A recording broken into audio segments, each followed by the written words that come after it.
La reprise s'est initiée à partir de la rentrée 2024 et ensuite ce phénomène s'est accéléré. Et là, vraiment, depuis le début de l'année, que ce soit dans les réseaux immobiliers ou dans les réseaux de courtage, on note vraiment un retour des acheteurs.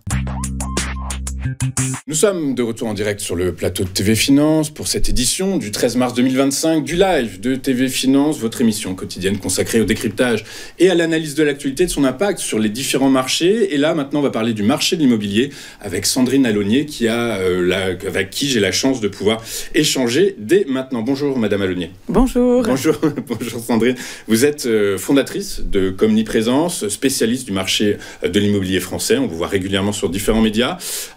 Sandrine, la reprise tant espérée et moult fois annoncée du marché de l'immobilier français se matérialise-t-elle en ce début d'année 2025 ? Oui, tout à fait. Vraiment, la reprise s'est initiée à partir de la rentrée 2024 et ensuite ce phénomène s'est accéléré. Et là, vraiment, depuis le début de l'année, que ce soit dans les réseaux immobiliers ou dans les réseaux de courtage, on note vraiment un retour des acheteurs avec, par exemple, chez Vous Financez, qui est courtier en crédit, 40% de plus de demandes de crédit.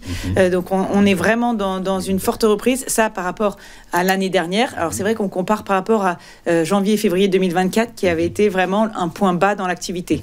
Et ça se constate aussi dans les réseaux d'agences immobilières, comme le réseau L'Adresse aussi, pour lequel je travaille. Et là, on a plus 30% de volume de vente par rapport à l'année dernière. Donc là, vraiment, on a une reprise qui est forte et qu'on constate sur le terrain. Une reprise qui se matérialise effectivement. On est sur des chiffres quand même très très importants, plus 40%, plus 30%. On est effectivement sur une reprise qu'on peut peut-être éventuellement attribuer à la politique monétaire de la BCE. La BCE qui assouplit sa politique monétaire, qui baisse donc ses taux directeurs. Ceci étant, lors de sa dernière publication, la BCE a estimé que sa politique monétaire n'était plus restrictive, ce qui pourrait signifier qu'elle fasse une pause, voire qu'elle arrête son assouplissement monétaire.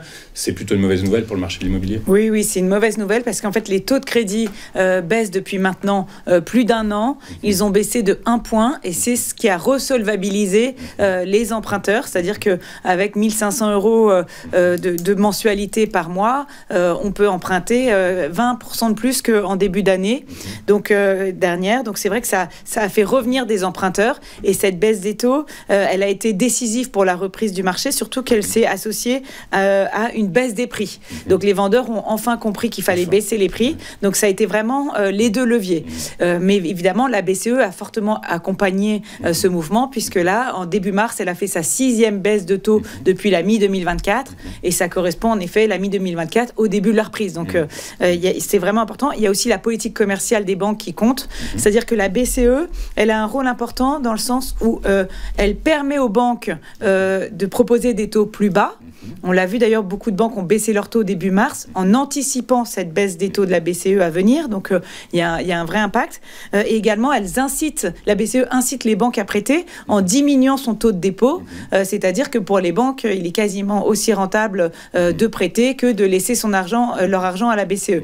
Donc ça joue et sur les volumes, si je puis dire, et sur les prix et sur les taux immobiliers. Donc c'est vraiment un double impact qui est positif. Et c'est vrai que si la BCE cesse sa politique et qu'en plus on a des taux d'emprunt d'État qui continuent à flamber, là on peut se dire que oui, le mouvement de baisse des taux va toucher à sa fin. Va toucher à sa fin. Mauvaise nouvelle donc pour les ménages, puisqu'effectivement, comme vous le dites, on assiste à la remontée des rendements obligataires. Parfaite dichotomie, puisque normalement ils devraient baisser, suivre le mouvement de la BCE. Ceci étant, le risque inflationniste aux États-Unis joue, mais c'est surtout la nouvelle orientation stratégique de l'Union européenne d'assurer désormais sa défense et surtout de financer ce nouveau paradigme par des emprunts d'État, cette remontée des rendements obligataires. Mauvaise nouvelle évidemment, et en plus elle pourrait durer a priori.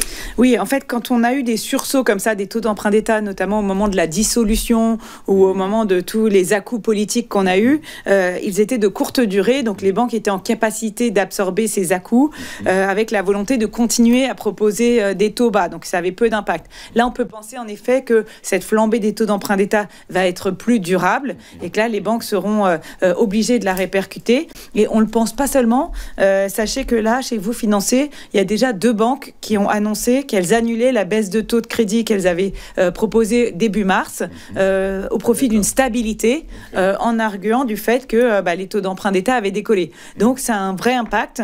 Et vraiment, cette hausse des taux d'emprunt d'État, si elle est durable, avec des taux d'emprunt d'État qui se stabiliseraient aux alentours de 3,6, s'ils ne passent pas au-delà, eh bien, on aurait des taux de crédit qui, en effet, vont plutôt être entre 3 et 3,5, qui, en tout cas, n'iront pas en dessous de 3. Taux de crédit 3 à 3,5, vous nous dites, est-ce que, Sandrine, il existe un taux à partir duquel on est capable de dire que le marché de l'immobilier va clairement repartir? Certains disent 2, 2,5, vous en pensez quoi, vous? Alors, c'est une excellente question. Ce qui est certain, c'est que lorsqu'on avait des taux d'emprunt à 1%, on a vraiment eu un marché d'opportunités avec des gens qui, post-Covid, ont acheté des résidences secondaires, ont fait des investissements qu'ils n'auraient pas fait sinon, en se disant, voilà, il y a eu un effet d'aubaine avec des taux à 1%. Là, on n'aura plus jamais ces taux à 1%. Exactement. On était dans un univers de taux négatifs. Les rendements d'État étaient négatifs. Oui. Donc là, on n'aura plus ce taux-là, c'est sûr. Sinon, je vous aurais répondu que ce serait 1% le taux. À l'inverse, avec des taux à 4% comme on a eu l'année dernière, eh bien là, on était dans un marché de nécessité. On avait uniquement des transactions liées au 5D, divorce, DPE, dette, décès, démission. Voilà, donc déménagement, donc ce que j'appelle des achats contraints. Donc pour relancer ces achats d'opportunités, si je puis dire, je pense qu'en effet, il faudrait des taux à 2, 2,5%. Mais là, cet horizon-là s'éloigne au fur et à mesure que les taux d'emprunt d'État, eux, décollent. Exactement. Et en plus de ça, le monde change totalement. On est dans un nouveau paradigme sur tous les fronts, que ce soit géopolitique, monétaire, économique, commercial, logistique. La guerre commerciale que Trump mène, qui est désormais une évidence. L'Union européenne a riposté hier, la Chine riposte, le Canada riposte. C'est donc une évidence. Quel impact ça pourrait avoir? Est-ce qu'il pourrait y avoir des répercussions sur le marché de l'immobilier français, sachant qu'il y a des études qui commencent à tomber et qui disent qu'effectivement la croissance économique française va être impactée, le marché de l'immobilier français aussi? Oui, sans doute. En fait, là, on a 2 flux inverses, si je puis dire, qui vont jouer sur le marché immobilier.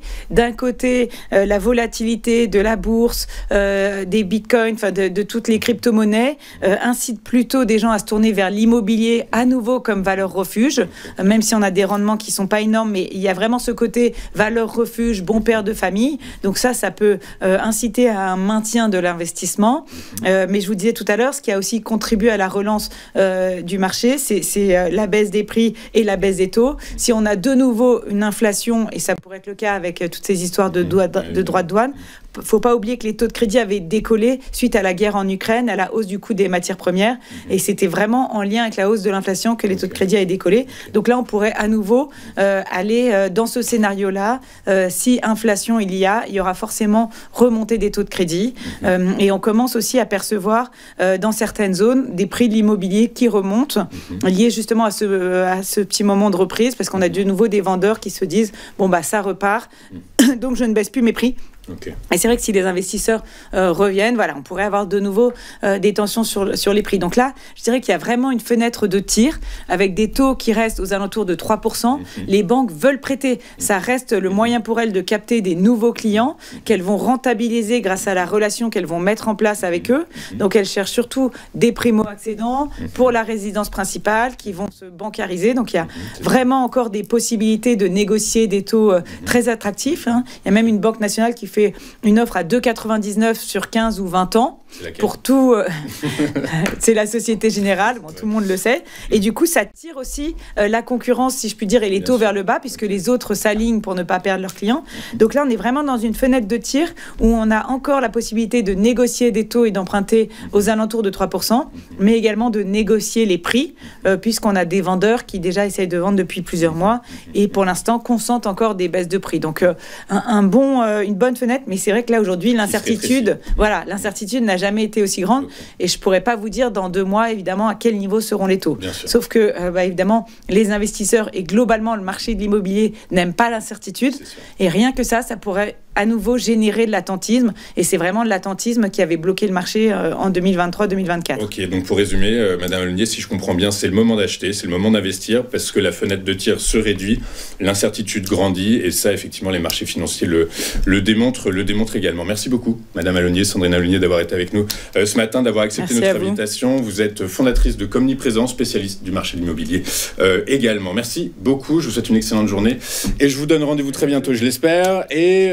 nous, de notre côté, on marque une dernière courte page de publicité. On se retrouve pour la suite et la fin de cette édition. À tout de suite.